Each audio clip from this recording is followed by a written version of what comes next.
Cześć, dzień dobry, witam Was. Dzisiaj vlog z podróży. Jestem na katowickim lotnisku, skąd wyruszam w drogę. Tak się składa, że dzisiaj po raz pierwszy lecę liniami lotu. Najpierw lot krajowy, potem międzynarodowy. I tak pomyślałem, że można by ocenić, jak linie lot wyglądają na tle innych przewoźników, z którymi już wcześniej miałem do czynienia. Taki jest plan. A tak przy okazji, fajnie, że wpadliście. Miło Was widzieć.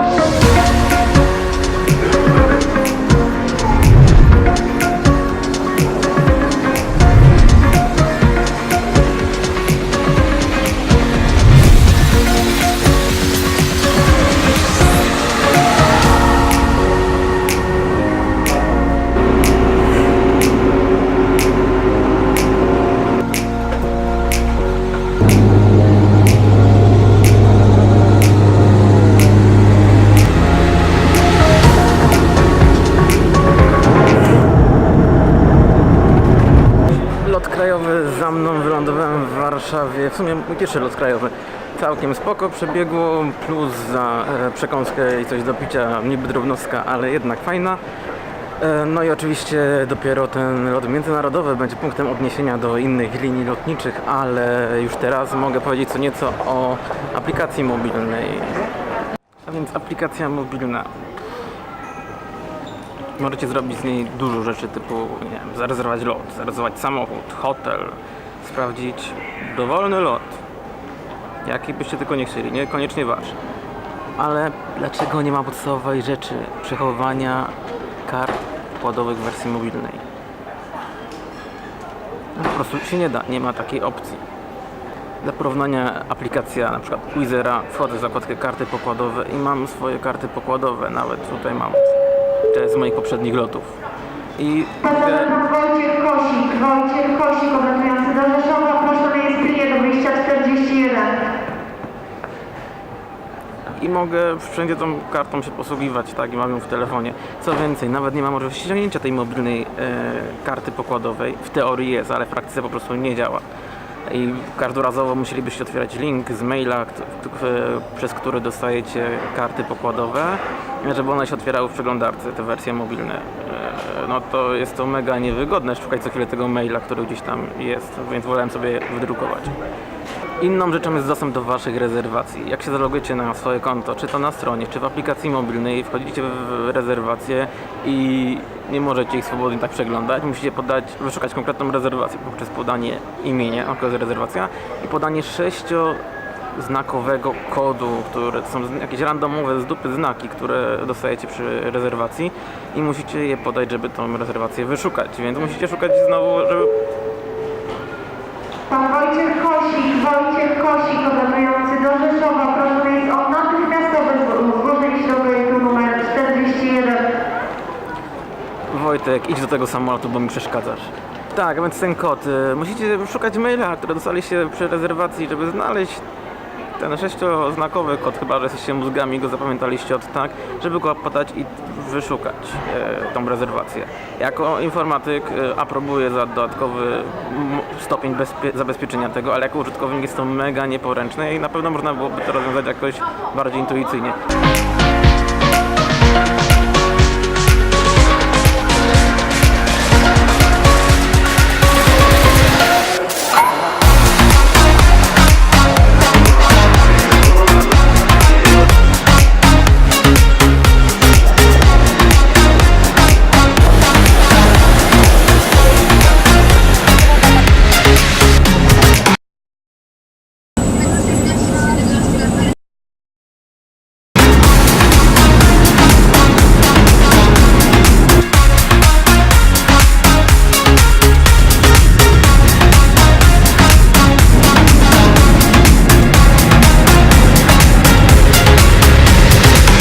Wylądowałem w destynacji finalnej w Nicei, ale śpieszy mi się dosyć do hotelu, więc jakieś podsumowanie, jak tam dotrę, bo muszę złapać autobus.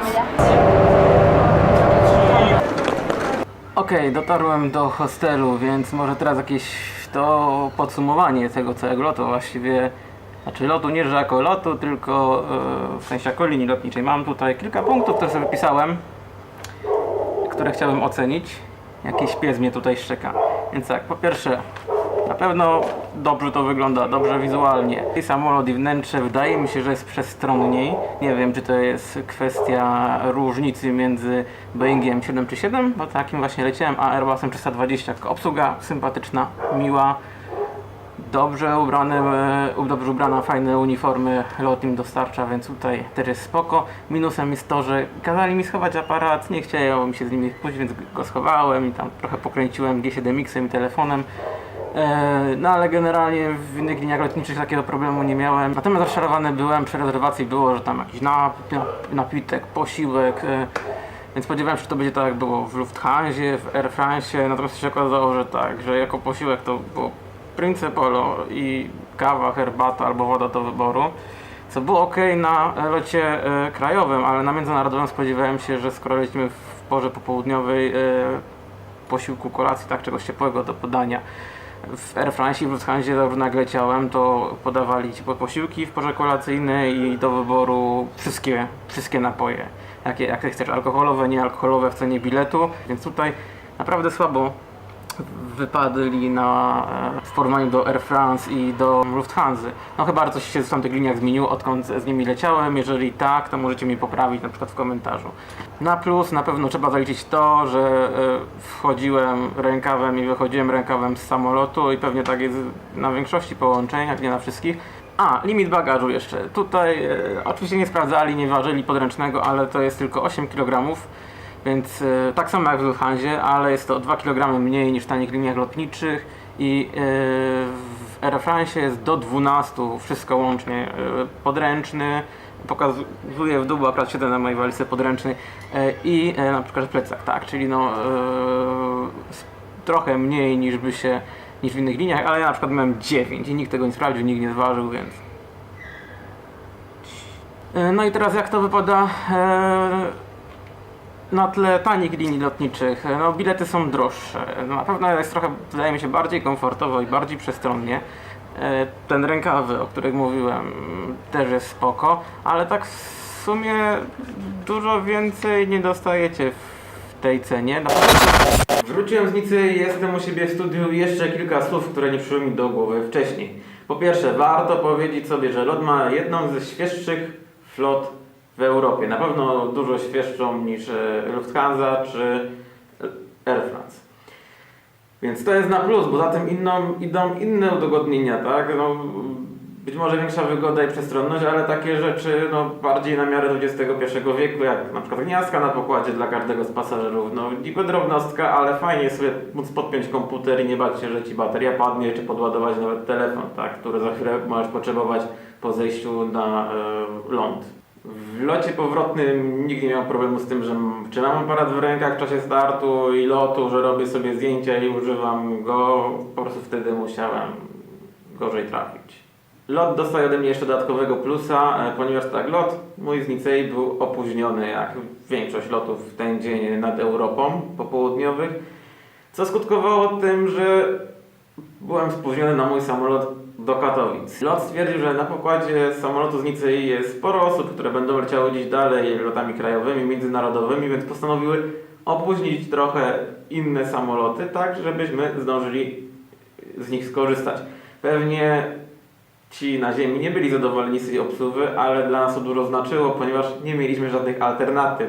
Ja na pewno nie miałem, jak jedyna to kiblować do następnego dnia w Warszawie. No i teraz pytanie.